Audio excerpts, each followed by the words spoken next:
Do you have to be certified to be able to work with kids with special needs? Let's talk about it. Welcome back, everyone, to the Sped Space podcast with your host, me, Nick Coletti. Nice to be back. Good to be here. It is definitely midsummer. It's slow right now. Not a lot going on. I actually had the pleasure of, I got my On Top Jiu-Jitsu shirt on. For those of you who don't know, I own a jiu-jitsu gym, On Top Jiu-Jitsu in Naples, Florida, if anybody's interested in stopping by. And I'm just building the program. And I don't have any kids classes yet because my classes are outside hours when kids would be there. I have use of the gym between 7 p.m. and 8 a.m., which, a little hard to get kids in there. I have some teenagers that take the class with me. Actually a good amount. I have a good amount of teenagers signed up with our program right now, which is good. And they're fine. Like it's such a weird age. You can I have some 13-year-olds that are like, they can only roll with other 13-year-olds. And I have this, I have a couple other like 13 or 14-year-olds that like can roll with me. They're so big, right? It's such an odd age, the middle school age. But I went in today, and the main gym, Forge Athletics, was they have a summer camp, and it's for martial arts. So I stopped by and did a jiu-jitsu class with the kids, and it felt really good. It's been a minute. It's been like a year, since I moved down here. So I haven't had a chance to teach any kids in like a year. So it was nice. It was like riding a bike. Got right back on it. It was all good. Definitely had some interesting moments, some behaviors I've never seen before, which I'm not going to get into today, maybe another time. Definitely like some head scratchers, but they were treated like all their kinds of behavior, handled it fine, and it was all good, but it felt good. So yeah, I got my, if you're watching the video of this, I got my On Top Jiu-Jitsu shirt on, and felt good. Felt good to work with kids again. I miss it. I miss working with kids. Yeah, I mean, there's no way around it. No other way to say it. But today, what I'd like to discuss, pardon me, ignore that. Today, one thing I'd also like to say, if you're a first-time listener or you haven't done it yet, please sign up for the Sped Space newsletter. I just released the first edition a couple weeks ago, and it's something I want to keep up with. Basically, whatever you guys want, however you want to make the newsletter kind of where whatever we want it focused on, we'll do that. And then also check out my school, SKOOL. It is called the Sped Space Community. It should be up soon. I'm just doing some initial recordings, but basically the idea is to create an environment for us to live in person, virtually, however you want to do it. But we'll go over IEPs, discuss special education real time. So not in like a podcast setting where I'm just speaking to you and there's no back and forth, or maybe there is if you leave a comment and I can get back to you maybe next week. There's like live documents, live back and forth conversation about what we're doing together, so we can really deeply understand what we're trying to accomplish, which is to make sure that our children are getting the best education they can get with the most appropriate education according to the law, but what we can do.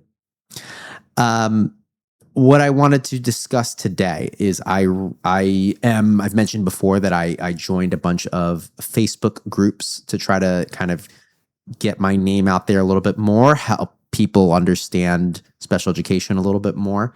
And I haven't been so active on it. And especially in the summer months, it's a lot of questions I don't feel super comfortable weighing in on, like, questions about just how to deal with behaviors like outside of the classroom setting at this point, because none of them are in the classroom. Not that I don't feel comfortable responding to them, but it's hard because there's usually a lot more that goes into understanding and analyzing a behavioral situation. So in school, we have a lot of controls that we can assume are happening, and if they're not, we can request those. At home, it's such a more volatile environment. I don't know if that's the right word. There's a lot of variables that could be in play, and it's hard. So I usually don't like to give too much feedback on that. But I'm saying this because actually I had an experience today at the jiu-jitsu gym that I wanted to use as part of. I was thinking about this question I saw, or this comment. I saw this earlier in the day, and it popped right back up right now when I was trying to think about what to talk about today. And let me read it to you real quick. This is an anonymous participant in a community. And here is what their comments said, or their post said. And it gained a lot of traction. Like, a lot of people are liking it and commenting on it and whatnot. So here's it goes. A certificate alone does not make you qualified. If you are not a college graduate, not qualified in psychology, special education, or a related field, and only have a short ABAT training certificate, I think that's like like an ABA technician. So like somebody that works with, it's like a paraprofessional, a little bit more than a paraprofessional.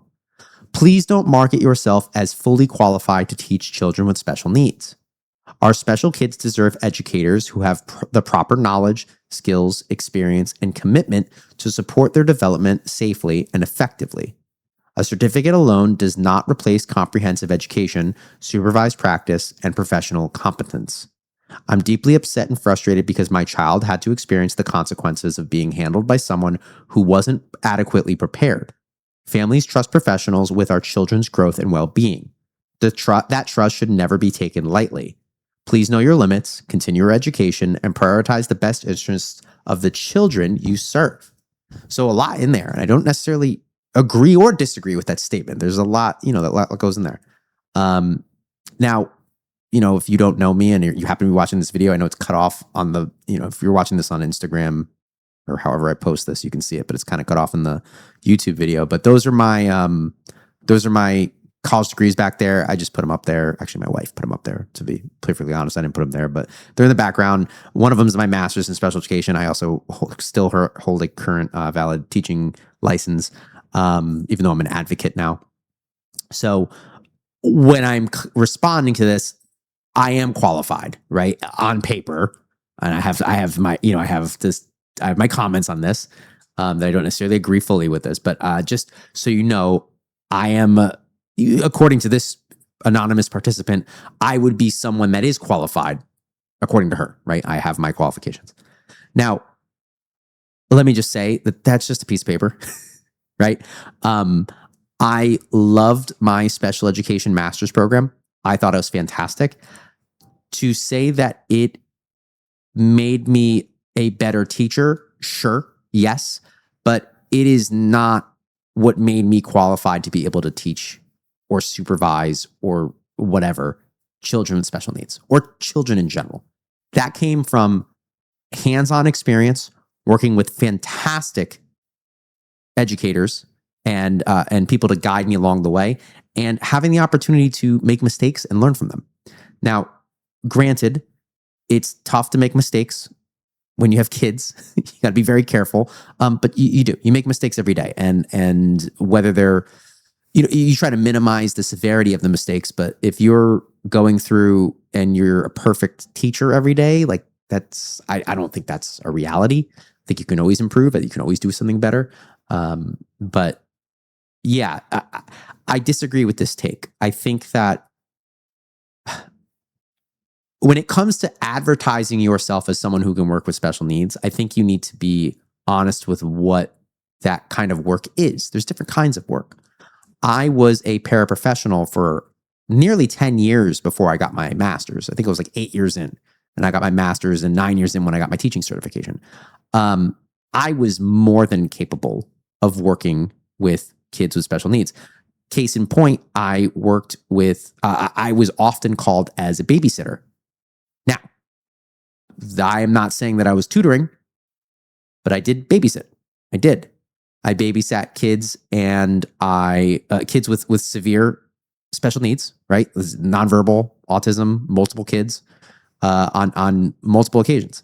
I've babysat kids with Down syndrome. I've babysat kids that, your typical babysitter would not be the person to get.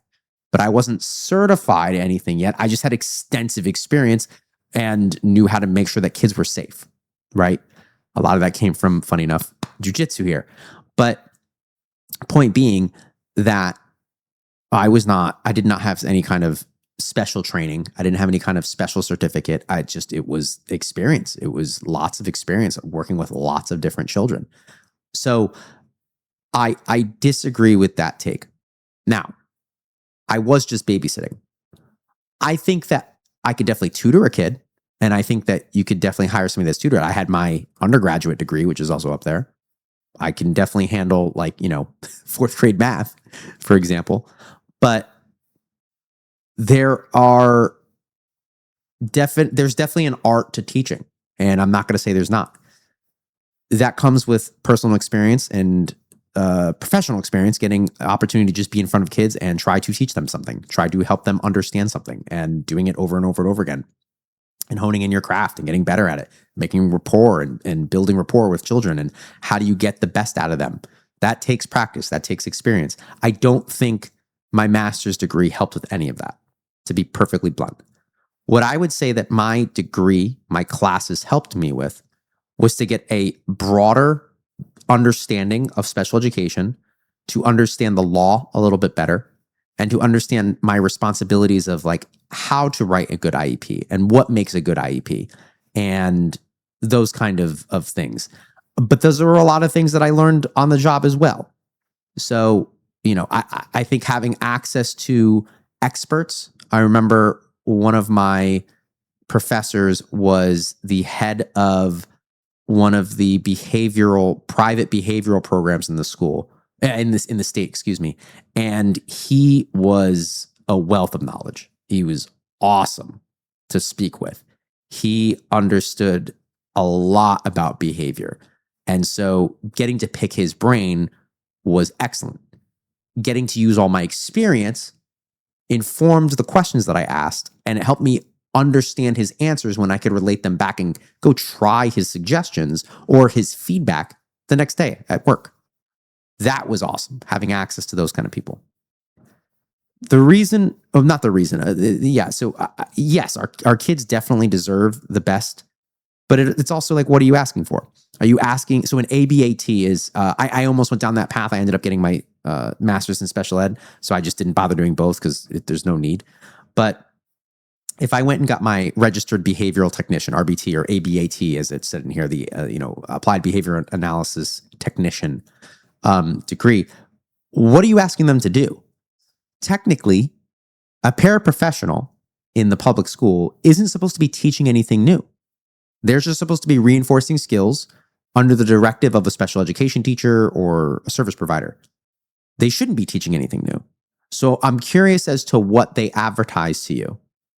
Now, if they advertise that they could do something that they're not supposed to be doing, well, yeah, that's a problem. And I'm fairly certain the BCBA, the Board Certified Behavior Analyst, or the board that oversees that, has some, I don't know what you call it. I guess a code of conduct, I guess, is the right way to call it.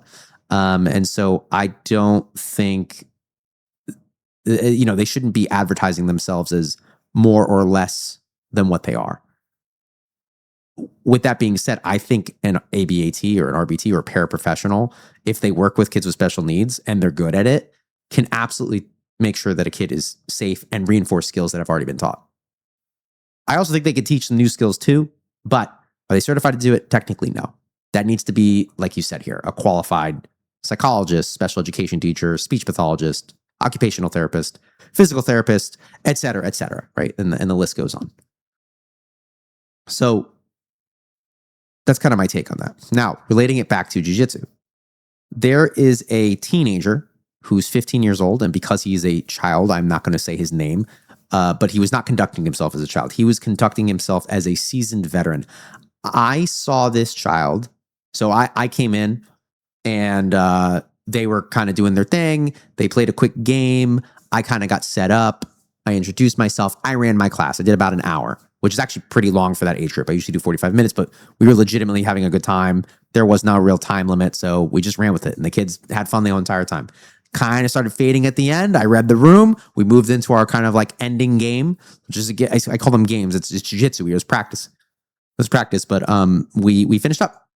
So that ends. We high five everybody, bow off, and I leave the mat. I'm done. But the camp's still going on, right? So I'm gonna hang out for a bit. I got some paperwork that I need to do. I got people that I got to call and invite them into the gym. They reached out to me, expressing interest in coming and getting a trial class, things like that. So I was gonna do some paperwork, some housekeeping while I was at the gym, and I hung out for a little bit. And this teenager was running dodgeball. straightforward, right? Nothing crazy. However, this child, this teenager, this 15-year-old had better classroom management than I would say 60% of the teachers that I've ever seen. Like straight up as a 15-year-old. He was on top of things. He's 15, so he definitely, it wasn't like the most appropriate things in the world, but not the most inappropriate given the setting. So like if kids weren't listening, he was giving out push-ups. Would I ever do that? Context, maybe. Not in a public school, obviously not. But in a martial arts gym, yeah, right? If it's an environment where it's like an athletic kind of program, yeah, I think it's super appropriate. And it's nothing obnoxious. 5 push-ups. You know, let's say 5 push-ups. All of them could do 5 push-ups. So it wasn't like capital punishment. This is not, you didn't do your math work, so you have to do push-ups. It's not the same thing, right? It's a physical environment. So that was somewhat appropriate. They all like loved it though. Like like, again, you have to see if it's appropriate. If they weren't listening initially, he would dish out 5 push-ups. They would do it and then they would be focused. And here's why, let me back up. Here's why he was so effective. He made sure every single time before he gave a direction, he gave some kind of cue for the kids to bring their eyes on him.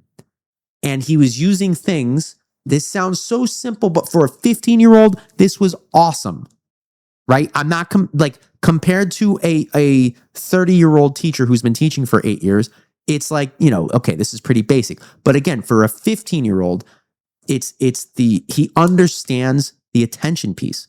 Before he would give a direction, he would say, if you can hear me, eyes on me and clap twice. Boom, boom. Every single kid that didn't clap twice, hey, give me 5 push-ups, give me 5 push-ups, give 5 push-ups. They do the 5 push-ups, they pop up. He does it again. If you can hear my voice, eyes on me and clap twice. Everybody, boom, boom. Guys, what we're going to do next, yada, yada, yada, yada. Incredible. I know it sounds so, maybe, I don't know. For me, I know it might come off as like basic or whatever. This kid gets it. This kid gets how to work with kids. He gets their attention first. He makes sure that they're focused first. Okay? And the kids that aren't focused, he gives a correction to and gets them working. Do I think you should make them do push-ups in class? No. I'm not suggesting that. But maybe if it's a baseball team, maybe if it's a martial arts team, right? That's fine. Maybe if it's a whatever. And listen, there were definitely like, I'm not gonna sit here and say that I know that some kids are, have special needs or not. There was definitely a lot of kids on the mat. Like there was definitely some kids that needed some reminders to be on task. Let's just leave it at that. Okay. Does that mean that they had special needs or not? I'm not going to go that far, but were there some kids that need some extra support? Yeah. Like 100%. Yeah. And he was just running the room. I was just very impressed. He does not have the training or the certificate at all. He's 15, right? He's still in high school, right? He definitely does not have the certification, but under the supervision of an adult, of course, right? I'm not going to leave him in the room by himself, but under the supervision of an adult, that kid can run a class given the content. I'm not going to say he's going to be able to run a math class. I don't know. Right. But he was able to run a martial arts class. He did that. He did some other stuff. Again, it wasn't just a jiu-jitsu camp. It was like an all martial arts camp. So he was doing like weapons work. Like they had like a bow staff and they had, these swords, and he was giving the instruction. He was showing the kids what he wanted them to do. They were copying him. He was walking around the room, giving them instruction. I mean,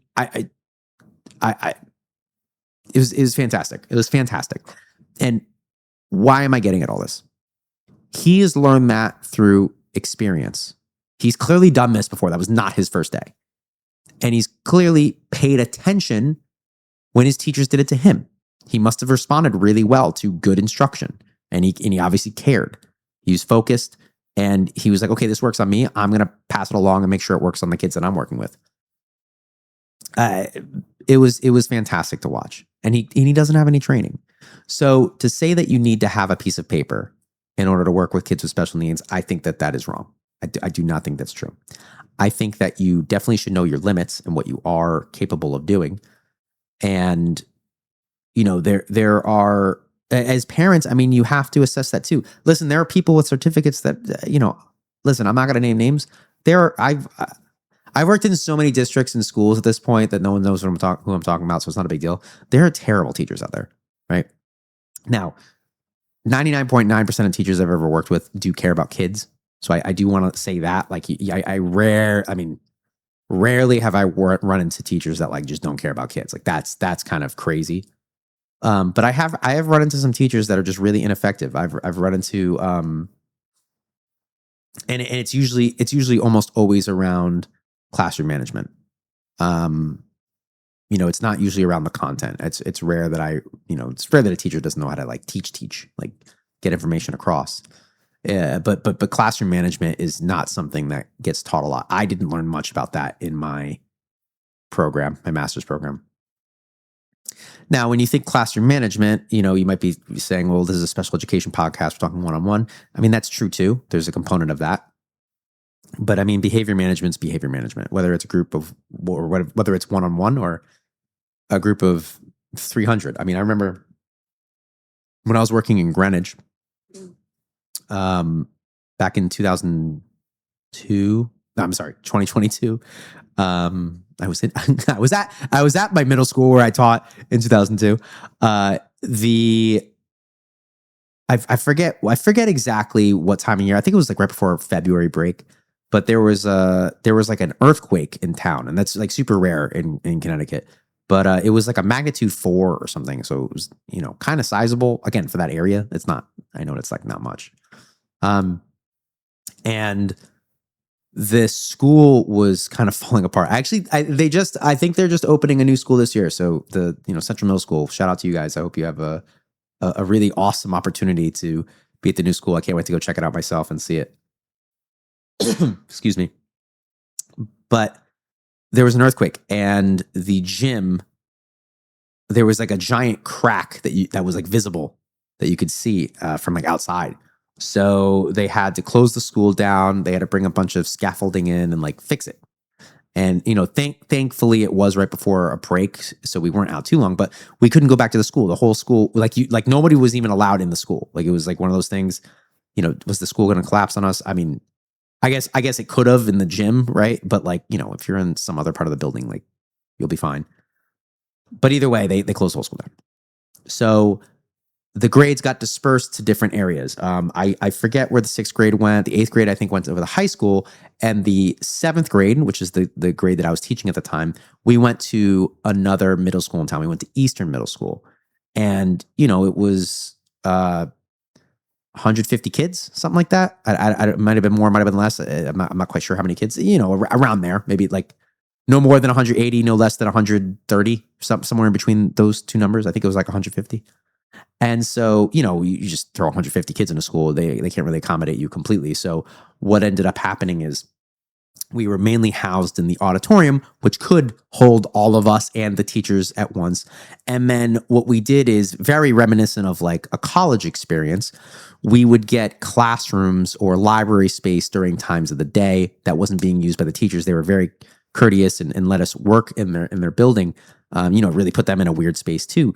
But okay, like room C3 is open from 9 to 9:45. If you're in Mr. Coletti's resource room, you're gonna, and you have him normally during the day, regardless of the time you have him, you're gonna go meet with him during that time so he can meet with you. Things like that, right? If you have period 3 reading with Mr. Smith, you're gonna go over at 10 o'clock to the art room. Whatever, right? We had a big master schedule that we made. We were only there for 5 days, but we were able to kind of navigate the building like that. So there were times where we were all in the same room. Oh, the Winter Olympics were going on. I remember that. So whenever it was, I think it was like February of 2022. I remember that. So For example, there were times where a bunch of the teachers, I mean, me included, we had to address the entire grade of 100 something kids in an auditorium at once. And your classroom management you need to be able to do that too. So, me and the other teachers too, it wasn't just me. But at times I was the one up front with a microphone, sometimes without a microphone. You have to be able to command that room. It doesn't matter if it's just one-on-one or one on 150. You have to be able to control the room. You have to be able to work with all the kids.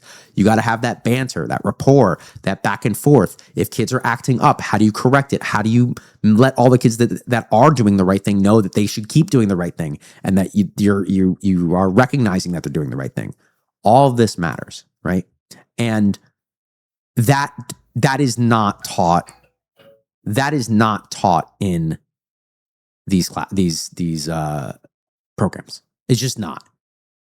Is the philosophy behind it and like why it's important taught? Sure, but to actually be able to do that, it's experience, and you got to fail too. Like, believe me, I've had chaotic situations happen.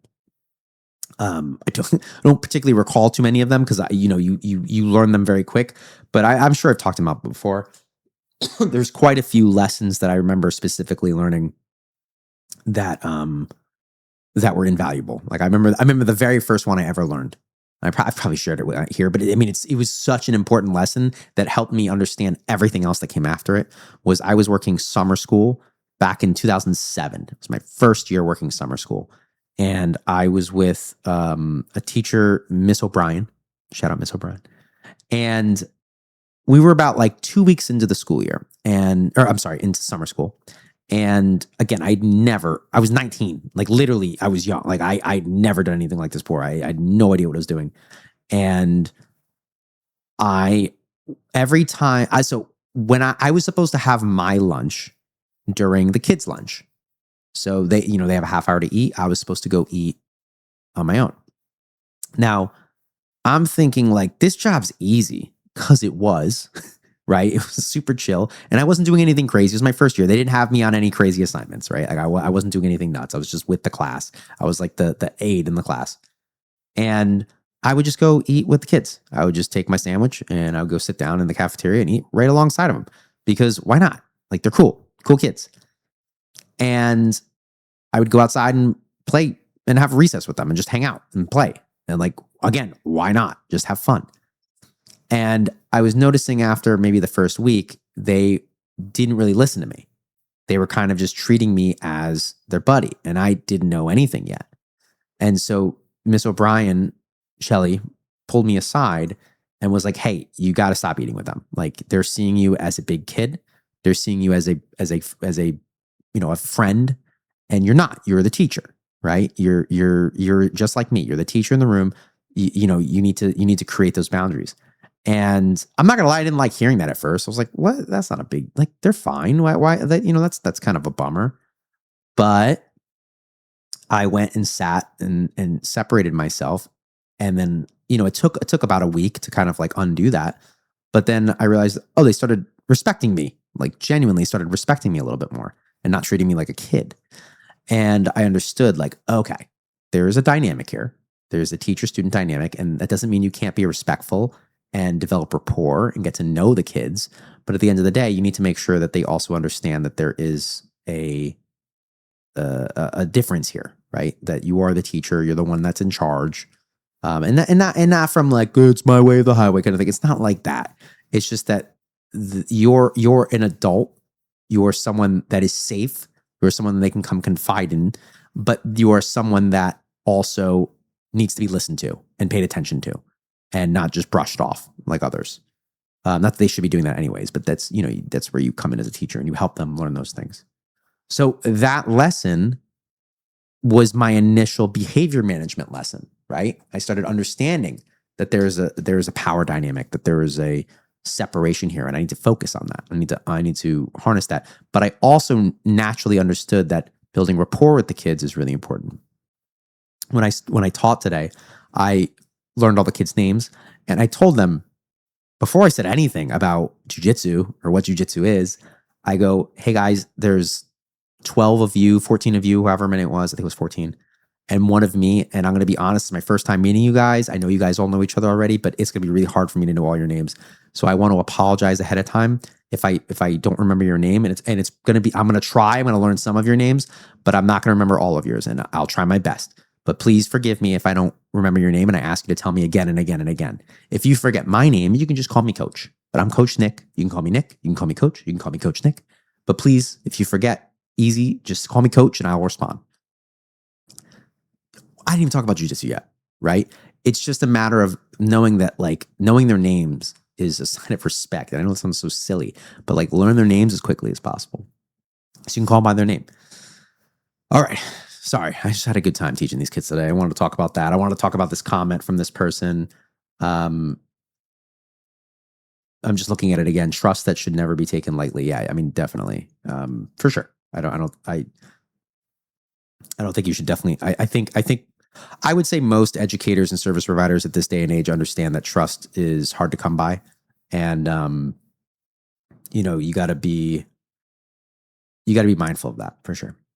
But yeah, that's what I got going on right now. It was fun. It was good to get back in the classroom, or I get in the classroom. Jeez, it was good to get back in front of some kids, teach some kids again, and yeah.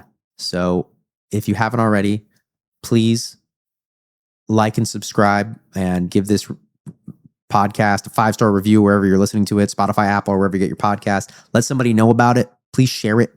If you want to join the newsletter, please go to GreenwichSEadvocates.com. It'll be in the show notes /resources. So GreenwichSEadvocates.com/resources.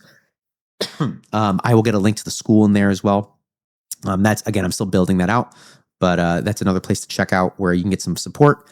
And if you need advocacy services, please don't hesitate to reach out to same site, www.GreenwichSEadvocates.com. You can check that out. And if you have any questions, if you'd like to be on the show, anything like that, any comments, anything you'd like me to discuss, you can reach me at thespedspace@gmail.com. I hope you guys have a lovely day, and I'll see you guys next week. Bye.